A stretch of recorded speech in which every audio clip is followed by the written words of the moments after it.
ఒక అమ్మాయి చర్చిలో ఉన్న ఫాదర్ దగ్గరికి వెళ్ళి రేపటి నుండి నేను ఇంకా చర్చికి రాను అని చెప్పింది. అది సరే గానీ ఎందుకు రావో తెలుసుకోవచ్చా అని అడిగాడు ఫాదర్. ఇక్కడికి వచ్చిన వాళ్ళలో కొంతమంది సెల్ ఫోన్స్ లో బిజీగా ఉన్నోళ్ళు, ఇంకొంతమంది సుళ్ళు కబుర్లు మాట్లాడుకుంటున్న వాళ్ళు, మధ్యలో బయటికి వెళ్ళిపోయిన వాళ్ళు, కొంతమంది అయితే ఏకంగా పడుకుండిపోతున్నారు అని చెప్పింది. ఫాదర్ కాసేపు సైలెంట్ గా ఉండి, సరే నువ్వు ఒక ఫైనల్ డెసిషన్ తీసుకునే ముందు నా కోసం ఒక చిన్న పని చేస్తావా అని అడిగాడు. అఫ్ కోర్స్ చేస్తాను ఫాదర్, ఏంటో చెప్పండి అంతే.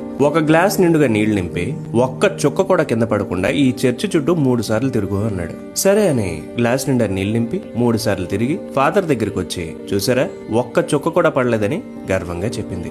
అప్పుడు ఫాదర్ ఇలా అడిగాడు, సరే ఇప్పుడు తిరిగిన ఈ టైంలో ఎంతమంది సెల్ ఫోన్స్ లో బిజీగా ఉన్నారో, ఎంతమంది సొల్లు కబుర్లు కొడుతున్నారో, ఎంతమంది బయటకు వెళ్ళిపోతున్నారో చెప్పు. అవన్నీ నాకెలా తెలుస్తాయి? నేను ఈ గ్లాస్ లో ఉన్న నీళ్లు పడిపోకుండా ఉండడంపై కదా ఫోకస్డ్ గా ఉన్నా అంటుంది కదా.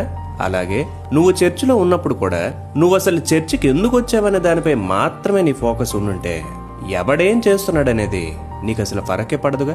ఇదే ఫార్ములా నీ లైఫ్ లో దేనికైనా వర్తిస్తుందని చెప్తాడు ఫాదర్.